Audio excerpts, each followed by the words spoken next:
আমাদের যে ডিরেক্টর সাহেব উনি আমি যখন ওখানে গিয়েছি যে বা এটা কিন্তু খাওয়া যাবে না হুট করে এক্সামের আগে মানে শুটের আগের দিন যদি অসুস্থ হয়ে যাও তখন তো ঝামেলা হয়ে যাবে।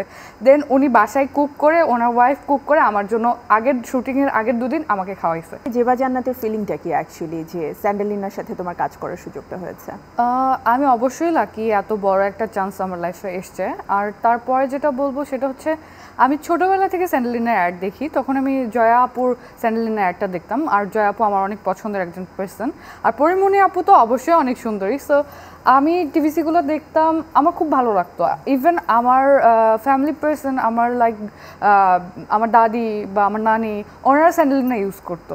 সো আমি যখন ব্র্যান্ড অ্যাম্বাসেডর যখন আমি শুনছি যে আমি brand ambassador, I was like okay. So আমি টিভিসিটা করছি, আমি খুব এক্সাইটেড ছিলাম। মানে এই এক্সাইটমেন্টের বহিঃপ্রকাশটা বাসায় কিভাবে করে হয়েছে যখন তুমি জানালে সবাইকে? আমি প্রথমে শিওর ছিলাম না। আমার লাইফে দেখা গেছে যে বেশিরভাগ সময় এটা করব ওটা করব, অনেক কথা শুনেছি অনেকের কাছে থেকে। পরে দেখা যায় যে আজকে করব কালকে করব, এরকম করতে করতে লেট হতে হতে একটা সময় খোঁজ থাকে না। সো আমি ফার্স্টের দিকে কনফিউজড ছিলাম। পরে যখন আমি দেখলাম যে না, স্যান্ডেলিনার কাজটা আসলেই আমি পাচ্ছি, তখন আম্মুকে আমি বলি। অ্যান্ড আমার খুব ভালো লেগেছে যেটা ইন্ডিয়ান ডিরেক্টর, ইন্ডিয়ান টিম মেম্বারদের মানে প্রফেশনালিজম দেখা। সো ওভারঅল তুমি এনভায়রনমেন্টটা টোটালি ডিফারেন্ট পেয়েছো। ইয়া এক্স্যাক্টলি। বাংলাদেশে এ পর্যন্ত কতগুলো টিভিসি তোমার করা হয়েছে? 25 or 30 প্লাস হবে।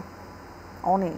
তার মধ্যে সবচাইতে মানে স্যান্ডেলিনাকে বাদ দিয়ে যদি অন্য কোনো ব্র্যান্ডের নাম বলতে বলা হয় সেটা কোনটা ছিল? আমি করেছি হচ্ছে লটো শুজের, দেন করেছি হচ্ছে প্রাণ সস, প্রাণ লিচি ড্রিঙ্ক, প্রাণ চকোলড, তারপর আরেকটা করলাম রিসেন্ট প্রাণ ফিট বিস্কিট মেবি, তারপরে করেছি ট্রেস্টি ট্রিট, তারপরে ডেটল সোপের ছিল একটা, আরও অনেক করেছি। সো ডিফারেন্ট ব্র্যান্ডের সাথে কাজ করা হয়েছে, সেগুলো নিশ্চয়ই সব বাংলাদেশের প্রোডাকশন ছিল? হ্যাঁ, বাংলাদেশের প্রোডাকশন। তো যখন বাংলাদেশের প্রোডাকশন অ্যান্ড একই সাথে এবারে ইন্ডিয়ান প্রোডাকশনের সাথে কাজ করার যে এক্সপিরিয়েন্স, যদি ডিফারেন্সিয়েট করতে বলা হয় কোন কোন বিষয়গুলো মনে হয় যে আমাদের আরও অনেক বেশি প্রফেশনাল হওয়া উচিত?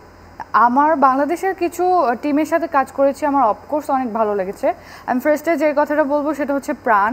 ওখানে কাজ করলে আমার মনে হয় আমি আমার ফ্যামিলিতে কাজ করছি। ওরা অনেক ফ্রেন্ডলি, আর ওরা আমাকে অনেক সাপোর্ট করে আর অনেক আদর করে আমাকে। সো প্রাণের সাথে আমার কখনো কোনো বাজে কোনো ছিল না।